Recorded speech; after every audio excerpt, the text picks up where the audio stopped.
Muy bien, pues oficialmente damos inicio a esta sesión en línea, este club de lectura de las hijas de Itzpapalotl. Nos da muchísimo gusto tener a uno de nuestros autores favoritos, sí, porque ya tuvimos una sesión presencial donde te leímos y concordamos en que amamos tu narrativa. No, Gracias por muchas aceptar gracias. esta invitación, Bernardo Esquinca. No, al contrario, muchas gracias a ustedes y feliz de estar aquí de nuevo. La biblioteca pública pues siempre es un espacio donde eres muy bienvenido, donde nos ha encantado tenerte y que abre las puertas para que podamos tener este tipo de salas de lectura. Te cuento así brevemente que al principio nosotros nos reuníamos en el parque sentadas en el suelo, ahí con los mosquitos que nos Ok, picaban. Y la biblioteca nos ofreció un espacio en la sala de inglés, donde estamos muy a salvo de las inclemencias del tiempo. Y pues de ahí tenemos ya un buen ratito reuniéndonos para leer y hacer comunidad alrededor de la lectura. muy bien, ya no se mojan o se insolan. Sí, y hay baños cerca, así es que eso es muy bueno. Ok, Y pues ahora lo que nos convoca aquí es tu libro, tu más reciente libro que cuando salió en Almadía, dijimos, lo queremos en la librería para que esté ahí disponible, voló. Y qué ahora bueno, fue muy difícil, de hecho fue muy difícil conseguir 10 ejemplares para la sala de lectura porque está agotado, pero llegaron. qué bueno, qué bueno, qué bueno. Y para abrir esta sesión me gustaría preguntarte, Bernardo, ¿qué piensas tú de los clubs de lectura? No, bueno, me encantan, me parece que es un espacio, por supuesto, reciente, ¿no? Un fenómeno reciente de algunos años para acá potenciado, a ver, bueno, aclaro, los clubes de lectura pues existen de toda la vida, pero me refiero ya a esta modalidad en línea que se acentuó o se potenció con la pandemia, etcétera, pues ese sí es un fenómeno más reciente, ¿no? Donde los autores podemos conectarnos con los lectores, estemos donde estemos, porque antes pues siempre han existido clubes de lectura, pero que asistiera, ¿no? Antes del famoso Zoom, pues que asistiera un autor que vive en otro lado, pues era muy complicado. Entonces, ahora a eso me refiero, a esta modalidad reciente en línea, donde las autoras y los autores podemos estar a través de esta plataforma en contacto con las lectoras y los lectores, me parece maravilloso. O sea, me parece, para empezar, creo que la única labor social real que tiene un escritor es fomentar la lectura y fomentar públicos nuevos, etcétera. Esa labor como de luchar porque se lea más y más en un país como este, que se lee muy poco, como ya sabemos, urgido de lectores. Entonces, los clubes, es que la lectura se cree, y en parte así lo es, que es un placer solitario, ¿no? Pero ciertamente también es un placer compartido y los clubes de lectura lo demuestran, ¿no? Entonces, donde la gente lee, pues muy probablemente hay espacios, yo sé, donde se leen en voz alta, etcétera, pero independientemente de eso, pues la mayoría de los clubes de lectura, cada quien lee por su lado, pero después se reúnen, ¿no? A conversar lo que leyeron. Y eso es súper enriquecedor, ¿no? Convertir el placer de la lectura, que en una primera instancia es un placer individual, en una experiencia colectiva. Y eso es increíble, ¿no? Entonces, de entrada, para las lectoras y los lectores, pues es valiosísimo intercambiar ideas, puntos de vista, escuchar otras opiniones, que es lo que hacen los libros, también abrirnos hacia el pensamiento de los demás. Y también la función que cumplen los clubes de lectura en este fomento de esta actividad que, como decíamos, urge, que es la lectura, pues es valiosísimo. Entonces, pues procuro participar a todos los que me invitan, no siempre se puede, pero me parece que es muy importante. Sí, y justo es lo que comentábamos en un diplomado que estoy tomando en sexto piso, Mm, que el libro es un trabajo de colaboración. Desde el autor, la mm, editorial, todo el equipo y las libreras, los libreros y sobre todo las lectoras y los lectores. Y pues aquí claro. tenemos a varios que ya hemos leído tu libro. En la sesión presencial, como no teníamos el Rey Lepra todavía, yo ya lo había leído. leímos Lilitu y la verdad es que estábamos inmersos, inmersos en ese cuento. Y tengo una pregunta para abrir ya la Sí. conversación de Ujú. una de nuestras amigas que va a la sala de lectura, pero por algunas razones no se pudo conectar. Y ella pregunta, Ceci, ¿por qué los sueños son tan recurrentes en tu narrativa? Sí, ciertamente es algo que suelo explorar, ¿no? Que me gusta volver a pues, por decirlo de algún modo, dimensión paralela que son los sueños. Es algo, por supuesto, que nos atrae y nos inquieta no solo a los escritores, sino pues a mucha gente, ¿no? Por supuesto, a los psicoanalistas y a terapeutas de todo tipo en fin, es algo que se ha estudiado, ¿no? ¿Qué son los sueños? ¿Por qué soñamos? Por supuesto, desde la medicina también, a la gente que le ponen electrodos y analizan qué sucede cuando están soñando, ¿no? Entonces, pues claro, es algo que no logramos comprender del todo y yo creo que por eso nos hechiza, ¿no? Esta cosa enigmática que son los sueños y bueno, pues hay gente que los interpreta y dice, ¿no? ¿Qué significa soñar que se te caigan los dientes, por ejemplo, que es un sueño muy recurrente de todas y todos, que se nos caen los dientes o cosas así, ¿no? Entonces, bueno, hay muchas teorías. En mi caso en particular, justo me parece, y creo que lo escribí en algún libro, que para lo único que sirven no lo único, la principal misión que tienen los sueños es recordarnos que la vida real es igualmente incomprensible, ¿no? Se habla mucho de este espejo, de lo que sucede, la vida cotidiana cuando estamos conscientes que obviamente se traslada al mundo onírico de manera obviamente tan particular como son los sueños fragmentarios, impredecibles, surrealistas, absurdos, muchas veces, a veces también con su lado muy oscuro, a veces con estas cosas terapéuticas cuando soñamos con los muertos o lloramos dormidos o reímos dormidos y los sueños eróticos, por supuesto y que obviamente también pues han sido abordados desde la mitología, como sucede en este caso del cuento de Lilitru, que refleja eso, ¿no? De los súcubos, los íncubos, etcétera. Entonces, sí, los sueños son inacibles, ¿no? Confunden, nos desconciertan, nos emocionan.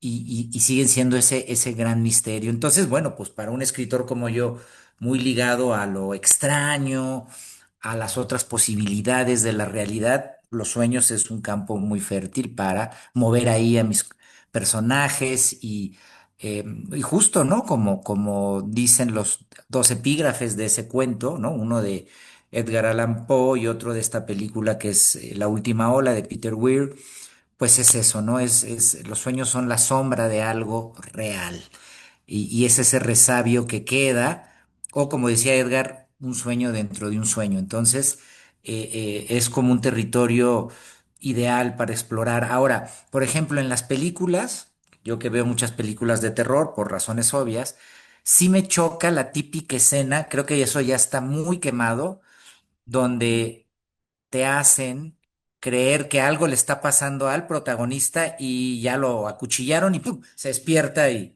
es una pesadilla, ¿no? O sea, por ejemplo, hay el riesgo de caer en la utilización cliché y la más gastada, como decía, de los sueños. Y creo que en la literatura, pues difícilmente puedes lograr ese engaño o sería ridículo intentar así poner algo y decir en tu propio libro, ay, es que estaba soñando, pues no queda, ¿no? Entonces, justamente creo que la literatura permite un uso mucho más potente y adecuado del tema onírico, donde, pues la mayoría de las veces lo dices, claro que se puede hacer, ¿no? Describes la escena y Juanito despertó. Pues sí, pero en todo caso, en el cine, pues lo estás viendo y tiene un sentido ese engaño.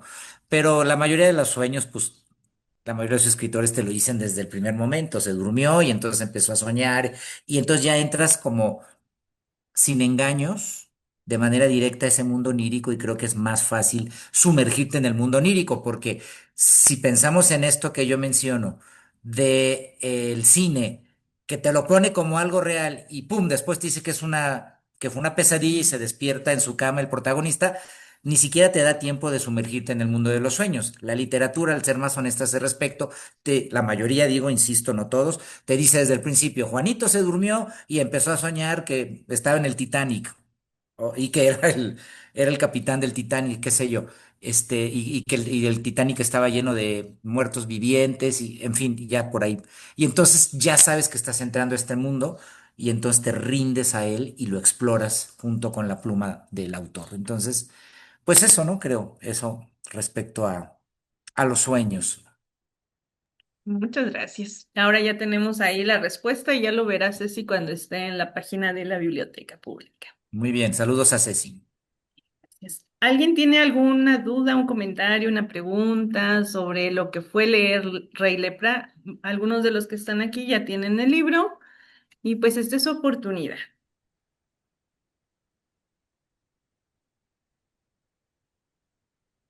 Pueden abrir su micrófono si gustan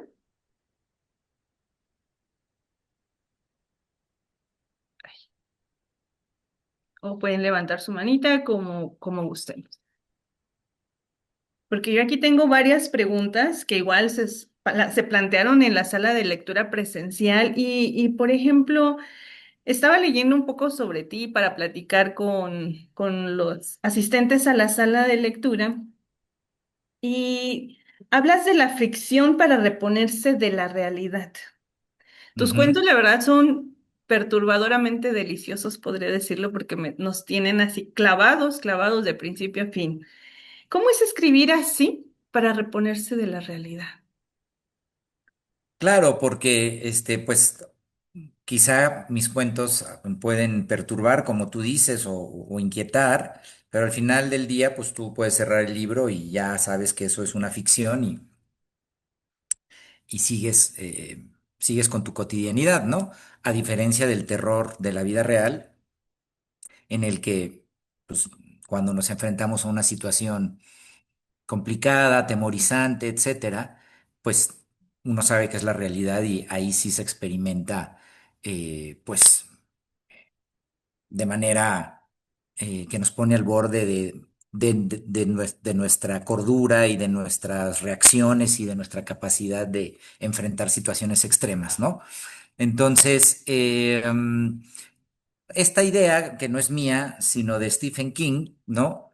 Él dice eso, ¿no? Que el terror nos sumerge en una caverna donde nos refugiamos. La literatura en general, pero particularmente la de terror. Entonces,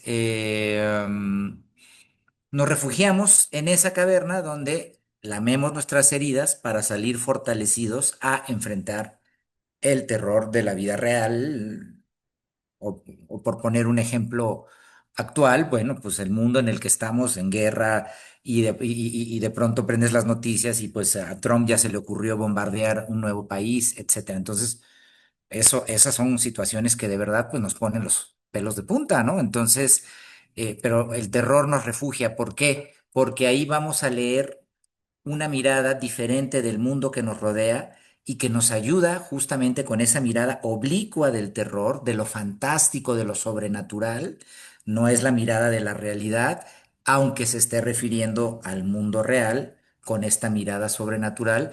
Nos ayuda eso a entender nuestros miedos, nuestras pulsiones más oscuras, como individuos, como sociedad, como terrícolas que compartimos un planeta y en este mundo globalizado donde estamos todos conectados con todos. Entonces, creo que esa es la función del terror. El terror es muy terapéutico, las películas también.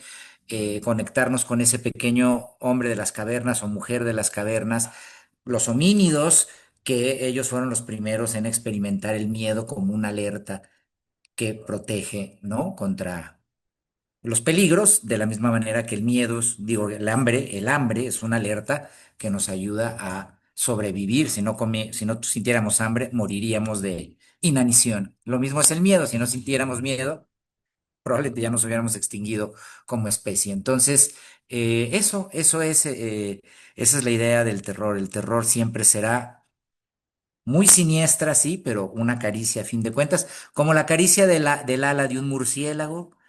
Eso es el terror para decirnos, sé valiente, sigue adelante. Bien, aquí tenemos una manita levantada. Ale, por favor.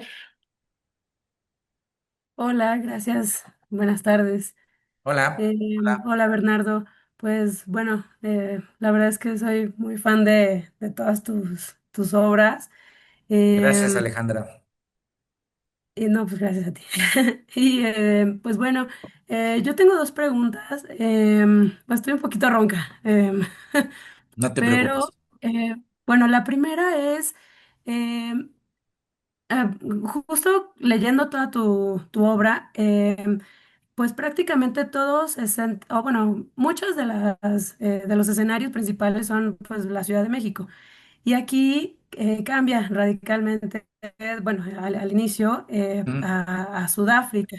¿No? ujú, Entonces, pues bueno, la pregunta va en cómo llegó esa inspiración o cómo, pues sí, cómo llegó la idea, ¿no? De salirte como que completamente de esa, a lo mejor de ese sitio seguro de la Ciudad de México y llegar a hacer una historia en Sudáfrica y pues bueno, armar ujú. toda la historia, ¿no? Y la segunda es que, bueno, igual en otras presentaciones y pláticas, has comentado que principalmente en la saga Casa Sola, em, muchos de los rasgos del protagonista son tuyos también. Entonces, pues quisiera saber si en este caso también va impresa algo de tu personalidad en el protagonista de Rey Lepra. Sí, bueno, como bien dices, Alejandra, la mayoría de mis escenarios han sido, sobre todo en los cuentos, en las novelas, eh, primeras, fue en la Ciudad de México, ¿no? Es el gran escenario, ¿no? Al que sigo recurriendo, este, como el lugar ideal para el tipo de literatura que yo hago. Em, este libro, Rey Lepra, sí es distinto a los demás por diversas situaciones. Una de ellas es que los escenarios se ampliaron, ¿no? Entonces aparece el Parque Kruger de Sudáfrica, aparece Guadalajara, que es mi tierra natal, ahí me crié. Aparece, ya no me acuerdo qué más, pero aparecen, por ejemplo, algún restaurante en Nueva York y otros escenarios del mundo, en el de Última Cena en la Tundra, en fin. O- eh, Hay otros escenarios. Ahora, eso se dio no porque yo lo planeara, se dio porque así me lo pedían las historias. Y entonces, la verdad es que cuando completé el libro, sí y lo revisé, me dio gusto ver que, pues, de manera natural, sin que yo me mirara al espejo y dijera, entonces ahora tengo que salir de la Ciudad de México, ¿no?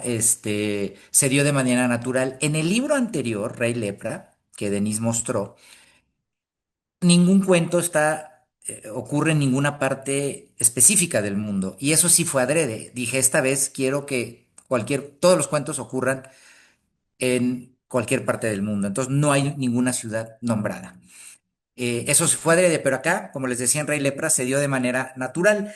Y sí, ciertamente también yo creo que tiene eso que ver con que me he estado haciendo viejo y entonces conforme uno envejece, la mirada va hacia atrás, ¿no? Entonces a la infancia, a la adolescencia y en mi caso, pues a los miedos de esas épocas. Entonces, no es gratuito para nada que los protagonistas de varios cuentos se llamen Bernardo como yo, porque en esencia soy yo.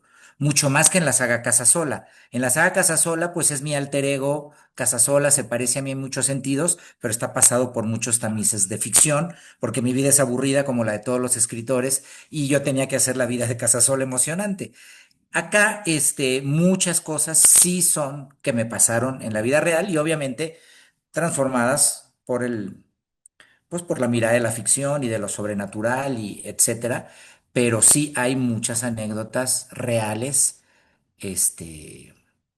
en las que me estoy inspirando de mi infancia y mi adolescencia y de mi vida en Guadalajara o de la colonia Doctores, que es donde vivo, que ese es el relato final, etcétera.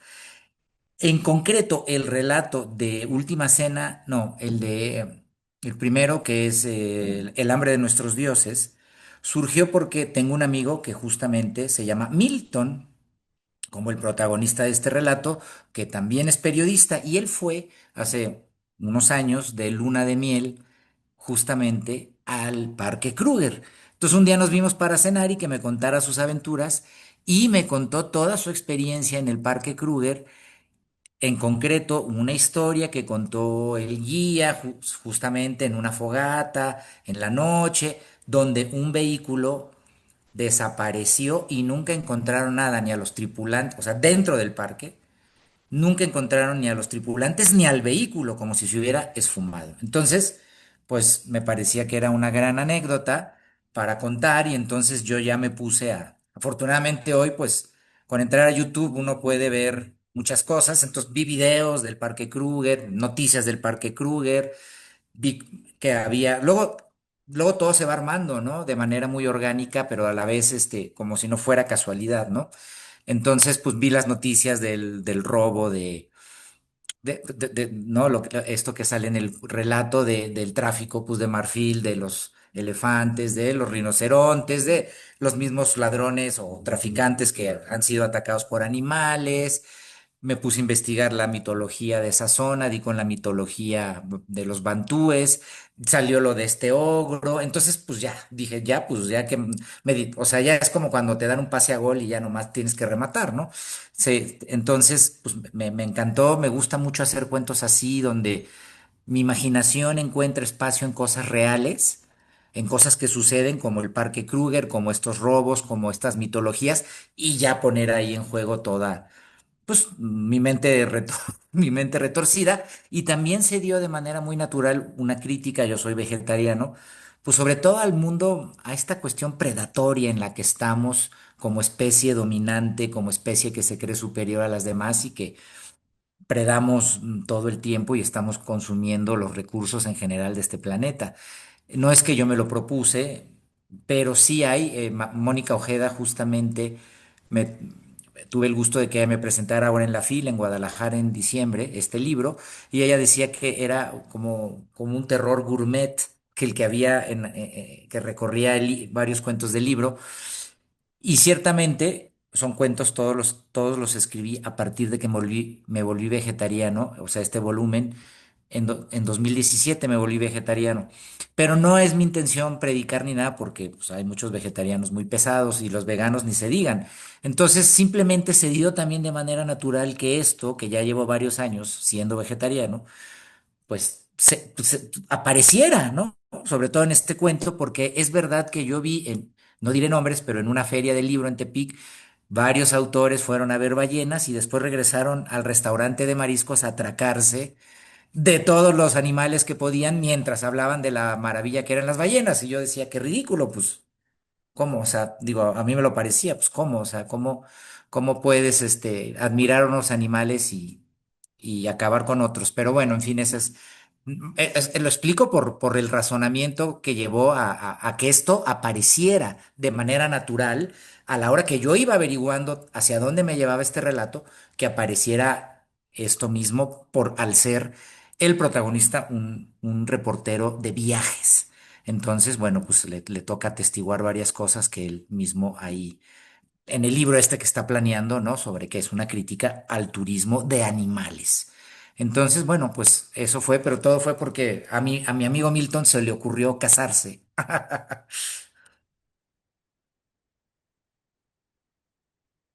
Muchas gracias. Gracias a ti, Alejandra. Y justo en todo el libro, la comida, la depredación, como dices, es un tema recurrente. Ayer fuimos al radio, a la radioteca, programa de radio de la biblioteca, y estuvimos hablando con Mari precisamente de ese tema, de cómo Ujú, es como un hilo conductor en todos tus cuentos. Y en específico, la receta secreta del coronel Sanders, que es uno de ujú, los cuentos de Rey Lepra. ujú, Hay una frase donde hablas que la comodidad es ciega y platicábamos eso ayer, es decir, voy al puesto de taquitos prefiero no pensar que estoy comiendo porque voy a comer taquitos. Pero si me pongo a pensar, entonces ya no es cómodo y ya no es fácil comer. Cuando ves desde este punto de vista y leyendo los cuentos, yo les decía que sí, al día siguiente que leí el libro, que lo releí, iba a comer unas chuletas y no pude, no pude porque me acordé de estos pollitos sin cabeza que corren ahí, que se multiplican mucho. Pero es cierto, la comodidad es ciega. ¿Nos puedes contar más sobre cómo fue Sí, escribir este cuento? sí, y bueno, no es mi intención con este libro hacer que la gente se vuelva vegetariana, ni mucho menos, pero que sí cobremos conciencia de los procesos y de sobre todo que, o sea, digamos, hay, insisto, vegetarianos o veganos muy radicales que aspiran a un mundo donde no se consuman en absoluto animales. Yo pienso que se puede rebajar el consumo y eso le haría mucho bien al planeta en general y a la gente también, porque pues, como se sabe, tampoco es que la carne sea tan sana, pero bueno, eso ya es otro tema. Pero este cuento tiene que ver con muchas cosas también de mi infancia. O sea, yo crecí en Guadalajara en una colonia que se llama Providencia, pero en los años 70, yo nací en el 72, cuando mis papás llegaron ahí y se instalaron, solo estaba la casa de mis papás y todo eran lotes baldíos. Entonces, pues me tocó crecer en ese escenario donde las casas se fueron poblando y por eso también está este cuento de El hombre pálido, porque en efecto me tocó crecer rodeado de albañiles que eran nuestros amigos, jugaban fútbol con nosotros y Ñaicinho existió y todo esto que se cuenta en ese relato pues, tiene mucho que ver con esa etapa de mi vida. También pues había muchas ratas que salían de esos lotes baldíos y luego eran atropelladas. Entonces, eso era muy impactante porque a veces las veíamos ya, como describo ahí, ya hechas, espero que nadie esté cenando, ya hechas así láminas, este, pero a veces las veía recién atropelladas y juro que al menos en mi recuerdo, sí era como una ensaladilla rusa, o sea, era escalofriante. Eso no me ha quitado el gusto por las ensaladillas rusas que como vegetariano puedo comer, nada más que no les pongo atún, ¿no? Pero o pollo que algunas llevan, pero el caso es que, entonces eso viene de ahí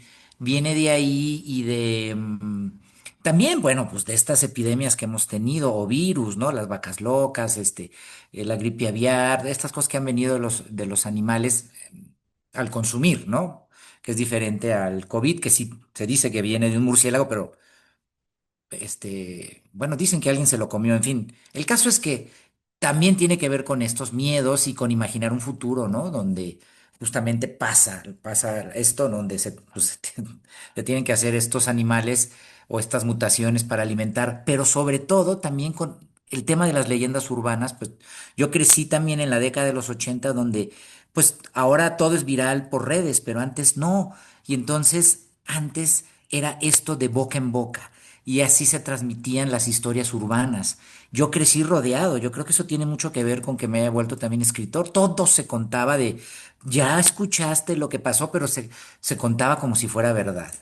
Entonces creo que algunas las menciono en el libro, una de ellas era el dedo humano en una Coca-Cola y eso nos aterraba de que un trabajador se había suicidado en las máquinas, se había hecho cachitos y que un dedo había aparecido en una Coca-Cola. Entonces ya nadie quería comer Coca-Cola, tomar Coca-Cola. Y luego alguien decía que no sé quién había ido al cine y entonces en un pollo Kentucky le había salido una rata empanizada. Entonces nadie quería, o sea, eran historias de veras fantásticas, pero todos, sobre todo los niños y adolescentes de esa época, las vivíamos como historias de terror reales. Vivíamos sumergidos, ¿no? Ahora están las famosas creepypastas.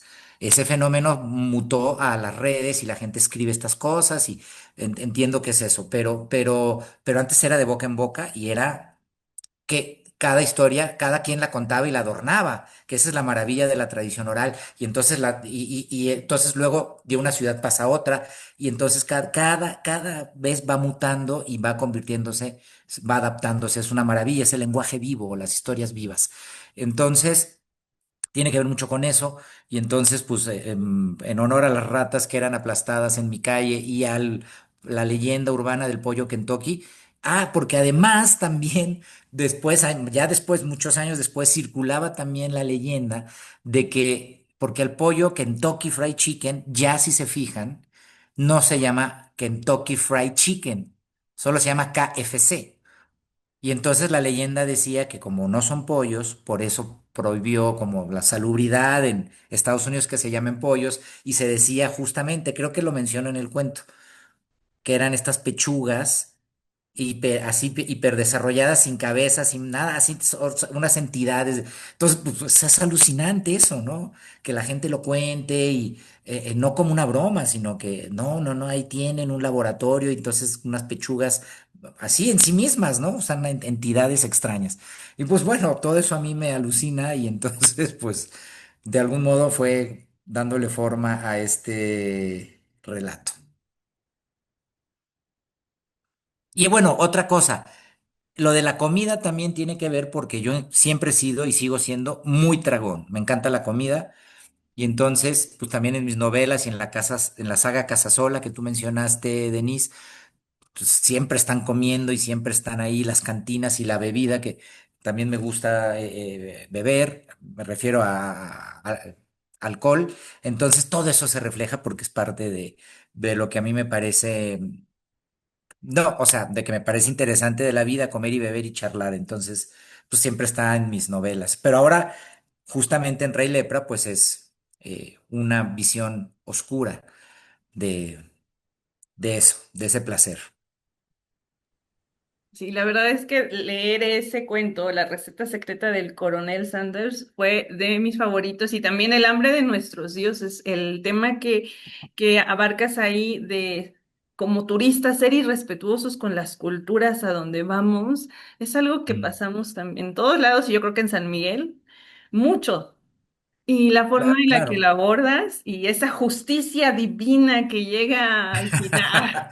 De algo tiene que servir la literatura. Y fíjate que mi amigo Milton me contó justo que le tocó una escena así, tal cual, que el guía había advertido, no hagan ruido cuando nos topemos a los felinos, y se toparon unos felinos que estaban bastante lejos, bueno, no, bastante lejos, es decir, a unos metros, pues, ahí descansando, y alguien imprudente hizo ruido y me dice que algo que nunca va a olvidar, mi amigo Milton, es el león se levantó en un microsegundo y se puso alerta.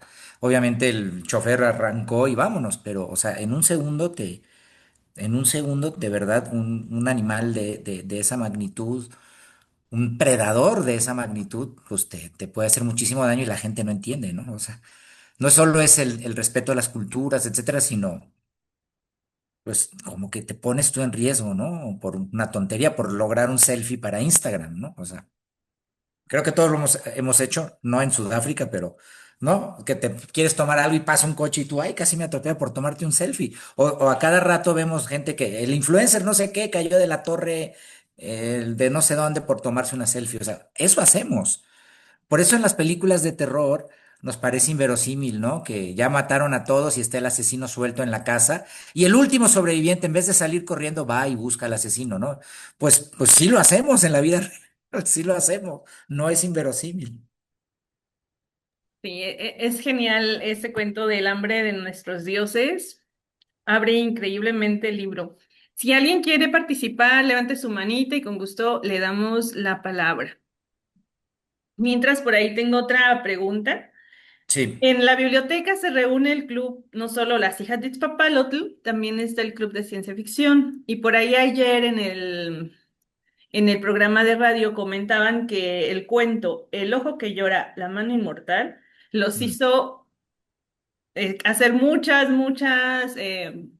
conclusiones, los puso a pensar mucho. ¿Y nos podrías contar más de este cuento? Yo quisiera saber también por qué escribirlo en la forma en la que está escrito. Sí, ese cuento sí salió particularmente extraño, ¿no? Todavía más extraño de lo habitual.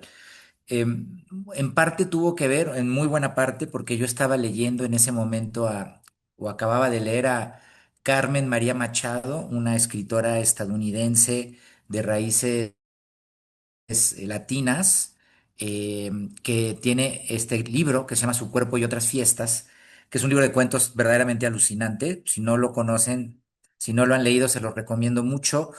De terror, muy corporal, muy interesante y ella se ha ganado varios premios con este libro. Lo publica Anagrama, esta editorial española, y sí, se consigue en México, o al menos se conseguía hasta hace poco, pero tiene justamente un relato. No me acuerdo ahorita cómo se llama, pero toma a los protagonistas de La Ley y el Orden, esta serie de televisión, y los hace vivir nuevas aventuras, ¿no? Tomando el contexto de la serie y de las características de los personajes y las interacciones entre ellos, tal cual, respetando eso, y pone, como se hace en la escritura de las series de televisión, antes de ser filmadas, pone como la sinopsis de lo que serían varias temporadas de esa serie. Y como se escribe esta primera etapa antes de esta sinopsis, antes de pasar al guión, pues se escribe como se escribe en el cine, que es en tercera persona en presente. Juan abre la puerta, camina, avanza, se topa con Mari Carmen le dice tal, tal, tal, sigue caminando, o sea, es así. Y entonces me gustó ese recurso de ella, porque también yo escribo cosas para cine y televisión, entonces es un lenguaje que me es familiar y me gustó usarlo así en pequeños párrafos como si fueran, ¿no? El escrito para una sinopsis para luego hacer un guión para un producto audiovisual. Y ya en sí la historia, la verdad es que me vino esta idea, podríamos decir de la nada, pero por supuesto que vendrá de algún lugar, pero no que yo registre. A veces tienes muy claro, claro, esta idea me vino de tal situación, pero me vino la idea de que los venados desaparecían todos al mismo tiempo de un bosque. Y entonces a partir de ahí, empecé yo a ver, ¿no? Como a dónde me llevaba esta historia. Eh, y también hay algo peculiar porque en ese momento en que la escribí estábamos saliendo de la pandemia y yo me dieron una beca de la Fundación para las Letras Mexicanas que consistía en ir a escribir a la casa donde Gabriel García Márquez en la Ciudad de México escribió Cien años de soledad. Esa casa la compró la Fundación para Letras Mexicanas y la convirtió en una residencia para escritores y todo está como, más o menos como era. Y entonces, pues además, como era pandemia y hay pocos cuartos, o sea, prácticamente en el periodo que yo estuve era nada más yo y había un velador que pues nunca lo veías y entonces una casa muy bonita de 2 pisos, con jardín y árboles y entonces en una colonia muy silenciosa, ahorita no me acuerdo dónde es eso, pero bueno, es en el sur. Y el caso es que pues era un lugar fantasmal absolutamente, o sea, en silencio absoluto, el viento sonando, los árboles meciéndose, entonces pues esa atmósfera sin duda está presente, o sea, me dio el tono, ¿no? O sea, me metió, ¿no?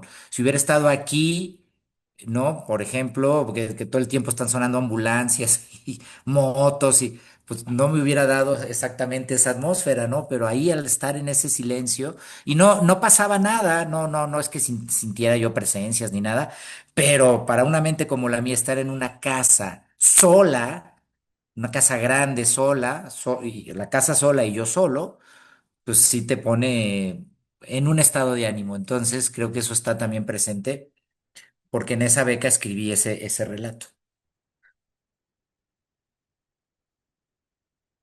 En San Angelín, exactamente. En San Angelín está esa casa. Es una colonia muy bonita, muy residencial, o sea, casi no hay negocios ni nada, son casas. Y ahí está la casa, Cien años de soledad, creo que se llama. Pues sí, ese fue un cuento muy comentado y que nos causó mucha curiosidad.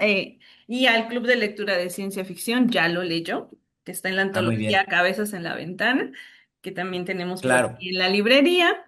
Entonces, esperemos que cuando vean esta sesión grabada puedan saber más sobre El ojo que llora, la mano inmortal. Ujú. Muy bien. También hay otro cuento, el de la lepra de las paredes. Ujú, Ahí me interrumpen si alguien quiere hablar, ¿eh? La lepra de las paredes me hizo ver la Biblia desde otra manera. Ayer mm, comentábamos en el radio, yo he leído la Biblia muchas veces, mm, pero ver la manera en la que usas estas partes del Levítico, de la ley mosaica, ujú, y cómo dices que un exorcismo que se complementa con un ritual, ujú, nunca había visto pues enfoque de que una limpieza de una casa en la Biblia pueda llegar a ser un exorcismo de una casa que puede llegar a ser un ser vivo porque padece una enfermedad, como la lepra de ujú, las paredes. ujú. ¿Nos cuentas más de ese cuento? Sí, bueno, por un lado la idea me la dio Shirley Jackson, esta escritora estadounidense de mediados del siglo XX, a quien yo admiro mucho, y leyendo alguno de sus cuentos, ella menciona rápidamente que justamente en la Biblia una casa encantada, no, pues creo que claro, tiene que ser en La Maldición de Hill House, que es su novela más emblemática, que es sobre una mansión embrujada.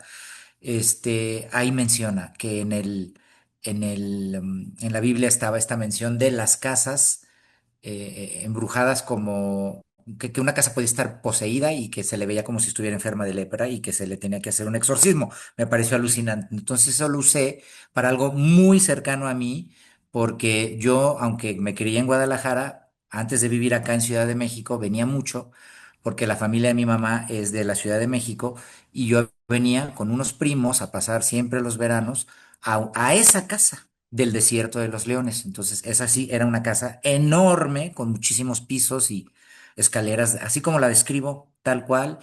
Y esa casa, es una parte muy importante de mi infancia, de mi formación, donde básicamente yo fui muy feliz y jugábamos muchísimo. Sin embargo, después, como se relata ahí en el cuento, yo empecé o sea, es un sueño que tengo recurrente, sueño con esa casa, sueño que tiene túneles extraños, porque hay túneles abajo, pero hay túneles arriba, es una cosa rarísima, y es una casa que sigue hechizándome, pero también un día, tomándome unas cervezas con mi primo Claudio, que era quien habitaba esa casa junto pues, a mis otros primos y a mis tíos, me dijo, ya yo adulto, ya viviendo acá, me dijo, esa casa está embrujada. Entonces yo dije, ¿cómo es posible esto? O sea, yo escritor de terror, apenas me entero que la casa de mi infancia, donde yo pasé mucho tiempo, era una casa embrujada. Entonces, pues ya me contó todo eso y todo eso que está en el libro es real, todo lo que él llevó a estas brujos y lo que le dijeron y que había esta presencia en el desayunador y que lo que le pasó también, mi primo hace jingles como el personaje y en el estudio que tenía de Se Inunda, todo eso fue real, ¿no? Y sobre todo también, también lo de las minas que estaban a lo lejos y se veían a través del barranco y ellos fueron, yo no quise ir a esa exploración y nada, no les pasó nada, pero son cosas que se me fueron quedando en la memoria y sobre todo cuando ya la iban a vender la casa, ahora ya es como se dice ahí, hicieron un edificio, hubo una última Navidad ahí eran todas las Navidades que tocaban cuando eran con mi familia y fue ahí ver la casa ya muy abandonada, enferma, con el parquet salido, etcétera, y fue muy choqueante. Entonces, era ahí poner en juego todas esas cosas y por supuesto darle un significado a estos sueños míos de estos túneles, por supuesto pues con un tema sobrenatural, oscuro, ahí extraño, ¿no? Como un agujero de gusano de alguna forma que hay ahí o se insinúa en el relato, pero ese relato es uno de los más personales que hay en el libro. Por eso el protagonista se llama Bernardo. Y justo cuando lo estaba leyendo, la primera vez que llegó a la librería, lo vendí muy rápido porque como lo estaba leyendo ahí, no, es que mire, señora, este libro cuenta de esto y de esto y de esto. Y la emoción se contagia, la verdad es que Claro, así eso es muy importante en la labor que tú haces, Denise, en un club de lectura y todos los que hacen clubes de lectura, es eso, es contagiar la emoción, el gusto por la lectura, ¿no? A ver si no Importante. se van espantados la gente que llegue a la librería. Ay, está habla mucho. Ale, No, tienes está bien. otro comentario. Sí, gracias. Yo de nuevo. Bueno, ahorita que estabas comentando de tu experiencia en San Angelín, no sé si tuviste oportunidad de caminar o explorar la colonia o el barrio que está al lado, que es el barrio de San Ángel, que es en donde está la plaza de San Jacinto, la iglesia, el convento del Carmen, donde están las momias, ahí en Ciudad de México. Y ese barrio es de los más antiguos también de la ciudad. Y hay una infinidad también de historias, pues de fantasmas, de haciendas, como embrujadas y cosas así, que no sé, la verdad es que animan a recorrer y a imaginar cómo pudo haber sido Claro. en esos tiempos, ¿no? En donde se desarrollan todas estas leyendas o historias que pasan de voz en voz por generaciones. Sí, fíjate que no tuve mucho tiempo de recorrerlo a fondo, no sabía que había momias, si no, hubiera ido corriendo a verlas en ese momento, pero, o sea, porque es muy cerca, digo, es muy lejos de mi casa. Entonces, pues sí me llevaba cierto tiempo llegar y regresar. Entonces, pues en cuanto acababa mi turno, porque era estar como, era como, no nos ponían un horario, pero sí había que estar. Y había que estar por lo menos mediodía, ¿no? Entonces, pues ya más bien cuando acababa, pues tenía que correr y regresar a mi casa. Pero sí me tocó caminar un poco en busca de comida y así, y sí ver la parte que es como un pueblito, que es muy interesante. Pero no llegué a meterme a iglesias ni nada, pero haré próximamente un tour para ver todo eso que me dices. Muy buen tip, Alejandra. Sí, la verdad es que, bueno, a mí me gusta mucho ese barrio. Mm. El convento del Carmen es donde está en digo, no son muchas, pero hay algunas momias.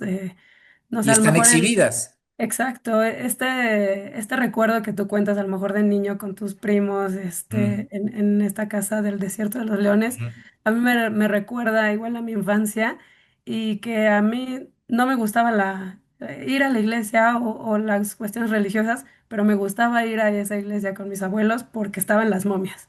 Claro, mira, esto Entonces, es genial. No querías ir a rezar, pero sí a ver a las momias. Muy bien. exacto. Y ya aquí Gracias. en la plática, tienes dentro del público a autores y autoras de cuentos de terror, Ujú. Ok, específicamente. muy ¿Qué bien. consejo les darías? Bueno, primero, ojalá, espero que sí crean que hay cosas, como decía la frase de, creo que es de Hamlet, ¿no? Hay cosas más allá de lo que sueña tu razón, ¿no? Creo que algo así dice, ¿no? Y que hay otros mundos que están, pero que están dentro de este. Em, con esto quiero decir, no necesariamente uno tiene que creer a pie juntillas que existen los fantasmas y todo la parafernalia paranormal, pero si alguien es escéptico, difícilmente va a transmitir escalofríos. Yo crecí rodeado de toda la imaginería católica, porque mis papás lo eran mucho, y entonces todo esto de los ángeles, los demonios, el infierno, y todo lo que te dicen como mexicano y te van a jalar las patas, los muertos, y te va a subir el muerto, todo eso que es maravilloso, ¿no? Bueno, o sea, maravilloso como cultura, pero pues claro que si eres un niño, pues te aterra. Y entonces crecí creyendo en todo eso, en el más allá, en el purgatorio, que ya lo eliminaron, pero era el peor lugar, ¿no? O sea, era el no lugar, era aterrador, ¿no? Entonces, todo esto, pues te crea un caldo de cultivo que obviamente ya como adulto, pues lo veo distinto, pero simplemente haber crecido con todo eso, pues te deja, eh, una sensación, una sensibilidad. Ahora, pues, no uno tiene que tener las imaginerías particularmente cristianas, católicas, porque pues yo sé que hay muchas creencias y muchas religiones y muchas maneras de ver el mundo, pero creo que lo que me parece primero importantísimo para poder escribir terror de manera este, efectiva, sobre todo porque cuando uno acude al terror, bueno, pues hay que bajar las defensas de la lectora y del lector, porque generalmente uno está hablando pues de cosas en apariencia imposibles y hay que bajar esa guardia y entrar en la imaginación de los lectores para que se crean el mundo que estamos plasmando. Entonces, sea cual sea la creencia, sí hay que creer al menos que hay muchas maneras de explicar el mundo, porque el mundo, sí, vivimos en un mundo de ciencia, de razón, etcétera, pero hay cosas que son difíciles de explicar incluso para la ciencia. Y entonces ahí es donde entra la literatura y sí por lo menos tener la certeza de que hay cosas inexplicables y que qué bueno, porque en un mundo donde todo tuviera una explicación nos aburriríamos muchísimo. Entonces ahí es donde justamente todos estos personajes que nos ha legado el folclore en México, que es vastísimo y delirante y alucinante y muy divertido, y todas las leyendas y todo lo que se cuenta y etcétera, ahí puede entrar. Pero, insisto, no necesariamente eso, hay muchas maneras de narrar el terror, simplemente tener la sensibilidad para conectar con miedos personales, con miedos colectivos, porque pues existe, o sea, el terror es el miedo de lo sobrenatural, pero está el horror y el horror es al miedo real. Un asesino serial, por ejemplo, pues eso no tiene nada de sobrenatural, por desgracia existe y existe mucho en nuestro país. Es conectarse con esa sensibilidad. Y lo otro es, pues por supuesto, leer muchísimo, muchísimo, porque leyendo es como uno aprende a los grandes maestros del género y a los maestros contemporáneos del género, entender, aquí hay muchísimos autores, leer a Amparo Dávila, leer a Guadalupe Dueñas, a Inés Arredondo, Carlos Fuentes con sus relatos de terror, José Emilio Pacheco con sus relatos de terror. Tenemos mucha carnita de donde entender cómo se puede narrar también desde nuestro país y desde nuestra muy particular cultura estos temas y también entender que la atmósfera es muy importante. Construir la atmósfera. Voy a dar un cliché muy rápido, pero por algo sirven los clichés. Suponga, ¿no? El castillo encantado. Entonces, pues, ¿cómo es un castillo encantado? Pues, la puerta de madera pesada, y entonces la abre el protagonista y el chirrido, y luego hay una fogata ahí en la chimenea, y las sombras se proyectan con formas extrañas en las paredes, y se oye un ruido extraño, y las ratas corriendo y el ulular de un búho por ahí en un árbol cercano, las criaturas de la noche, el viento en los alerones, o sea, estoy diciendo clichés, pero me refiero es así se construye la atmósfera que va metiendo a la lectora y al lector para después prepararnos que en el castillo embrujado, pues ahí vive Drácula o hay fantasmas, y entonces ya, pero ya vivió, ya se metió el lector en esto y entonces puede entender. Ahora, es solo un ejemplo, ¿no? O sea, no tiene que ser un cuento de vampiros y no tiene que ser un cuento de fantasmas, pero, y obviamente no tienen que venir 30 páginas de atmósfera y luego la acción, no, es ahí ir haciendo un buen maridaje, un buen cóctel, tejiendo, entonces, pues un poquito de descripción, luego avanza la acción, el personaje, más atmósfera, pasa algo, suspenso, cortamos, vamos, un poco como un montaje cinematográfico. A mí me gusta ver así un relato de terror. Entonces, es eso, es conectarse con esa sensibilidad y con no contarlo todo también. No hay que contarlo todo, no es necesario. Hay que dejar cositas sueltas, pero construir bien una sustancia del relato para que si dejamos un final abierto o algo sin explicar, que siempre puede ser muy potente, ¿no? Pero el lector tenga suficiente información para completar. Digamos que esto en 3 minutos es algo así.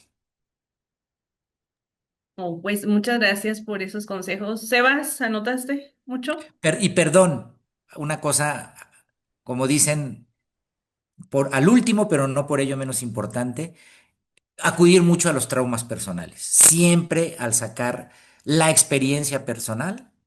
Eso es lo mejor. Ahora, claro, no todo el mundo tiene demasiadas experiencias. También escuchar a los demás que te cuenten, pero finalmente la experiencia personal, los traumas personales, etcétera, es siempre algo que nos permite conectarnos de manera mucho más potente con las sensaciones que queremos transmitir. Así que ya lo sabes, Sebas, Te vas. Ya al no tendré. psicoanálisis, tú solito, no con alguien, no tienes que, no tú hazte psicoanálisis y a ver qué me aterraba de, o qué me aterra todavía, o sea, pues todavía tenemos miedos, aunque estemos adultos. No necesitamos ser Ya, niños para tener miedos. Sebas tiene un gran libro que se llama Luna Roja, que es de cuentos Ah, muy sobre bien. monstruos de la cosmovisión prehispánica y lo Ah, qué leímos bien. con mis niñas del círculo de lectura con adolescentes. Ahí a la orilla de la presa, nos llevamos nuestra mantita. Sebas les regaló un ejemplar a cada una. Felices mis niñas leyendo Luna Roja y sintiéndose Tlahuelpuchis ahí en el cerro. Muy bien, traumatizando a las nuevas generaciones. Perfecto, muy bien. Pues no sé si alguien tenga un comentario final, se está acabando el tiempo para esta bella sesión y es el momento. Si no, Lucy, por favor. Hola. Hola, hola Lucy. eh, bueno, primero gracias por la sesión. Yo soy súper fan de tus libros y Gracias. es una curiosidad. Ujú. Ahorita que hablabas un poco de la tradición mexicana en cuanto a leyendas o de la tradición oral, ¿tienes algún personaje favorito de la tradición oral mexicana de terror? Ah, pues mira, hay varios, ¿no? Hay varios, pero más que favorito te diría que hay uno que me interesa mucho porque siento yo que no ha sido contado como se debe, que es La Llorona. Este, y sí quisiera, es mi idea en algún momento abordar esta leyenda que, digamos, está la leyenda colonial de la época de la colonia, de la Llorona como la conocemos hoy en día, la mujer que llora con su vestido vaporoso, blanco, y que va por las calles llorando por sus hijos, ¿no? Pero según nos han enseñado los más estudiosos del tema, este, como Artemio de Bayo Arispe y Luis González Obregón, etcétera, grandes cronistas, este, y Eduardo Matos Moctezuma, un arqueólogo importante. La Llorona era la ciguateteo, la mujer muerta en parto, que se aparecía con el rostro descarnado para asustar a los incautos, ¿no? Entonces, tiene esta raíz prehispánica y también aparece en los presagios funestos que recopiló este gran historiador, que ahorita se me olvida su nombre, pero en la visión de los vencidos. Este, y ahí se habla justo que en los presagios funestos, que son 8, que Moctezuma presenció y Tenochtitlan presenció, que hablaba justo de que llegaban los españoles, sin que ellos lo supieran, pero venía una catástrofe. También se habla de esta mujer, sin decirle la Llorona, que iba diciendo, ay, mis hijos, ¿a dónde los habré de llevar? Entonces, es un personaje que quiero abordar, pero justo como en esta, no la colonial, sino la prehispánica. Y también hay otros personajes, tengo varios libros por ahí también, porque también se los leo a mi hija, que tiene 11 años, este, de varios recopiladores de muchas leyendas que hay, y personajes, que es riquísimo nuestro folclore, ¿no? Incluso divididos por este, esta Norma Muñoz Ledo tiene uno muy bonito que es pues como el nombre es muy bonito, ahorita no me acuerdo cómo lo nombra, pero pues toda la supernaturalia, así le llama ella, de toda la República. Y es un libro muy recomendable. Ella me lo regaló, no sé dónde se puede conseguir, pero supongo que si lo buscan y les interesa, pueden dar con él en alguna librería en línea o en alguna librería física. Pero y ella tiene dos libros, uno que es casi una enciclopedia, el otro es un libro más para niños. Y hay varios personajes,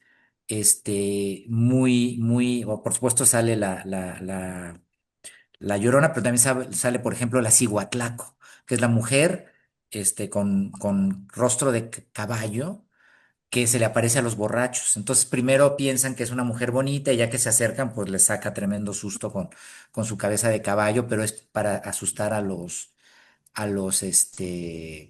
borrachos.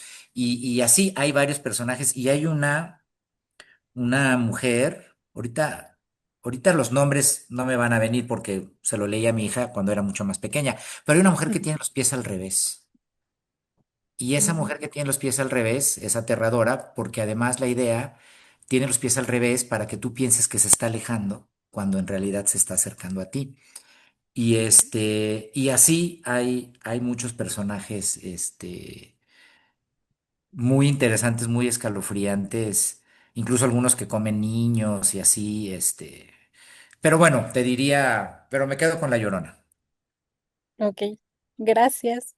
Sí. Bueno, La Mujer Errada también me gusta, esa leyenda de la mujer errada también me gusta, y Don Juan Manuel también. Esos dos personajes también me gustan bastante. Sebas, ¿qué pasó? Ah, nada más rápido. Justo lo tenía a la mano. Es este libro que dice. Ese mero, mira, ese es el bestiario. Dime por favor cómo se llama la mujer de los pies chuecos. Y hay uno que se llama el Cacaxbal. El nombre se me quedó grabado, pero A no me ver. acuerdo qué es lo que hace. Y hay también el Cholito, que es el que trae monedas a los niños, que es como un globito, y pájaros así de mal agüero Y y este seres. es el Cholito, Ahí el que está el dice. Cholito, que trae monedas. Sí. Y por ahí está la mujer de los pies al revés. Ah, la que dice es Ah, la sí, la caballo. Cihuatlaco, mira, ahí está la Cihuatlaco. Y de hecho está ilustrado muy padre y hay un borrachito ahí Sí, está bien atrás. bonito. ¿Cuál me preguntabas, perdón? La mujer que tiene los pies al revés. Ah, eh, ya. Vieja Chichima, ¿no es esa? Sí, pero ¿cómo dices? Vieja Chichima. La vieja chichima, ¿así se llama? Sí, de Veracruz, Vieja Chichima. La vieja chichima que trae los pies al revés, mira, a ver. Sí, pero a ver, Ok, enséñales la imagen porque sí está muy, sí, está fea. Ay, mira. los pies. Muy bien, gracias, Sebas. No veníamos preparados, pero oigan, pues muchas gracias, mucho, mucho gusto de estar con ustedes y Denise, gracias por el espacio, por Muchas, muchas venir. gracias. Gracias por leerme de verdad, de la labor que hacen ahí en San Miguel de Allende, en la biblioteca, es increíble. Salúdame a Mari Moebius, que tiene el apellido más alucinante que puede haber. Sí, iba a estar Es- presente, pero no pudo, yo creo, sus ocupaciones. Pero muchas gracias, Bernardo, por este espacio. Muchas gracias por tu narrativa, por todos tus cuentos y cómo nos envuelves y cómo nos demuestras que hay que apostar por el cuento y que el cuento es una maravilla de la literatura. Gracias por tu tiempo, no, al Bernardo. contrario, gracias a ustedes, nos vemos pronto y felices pesadillas. Bye, Muchas gracias. Adiós. Nos vemos. bye.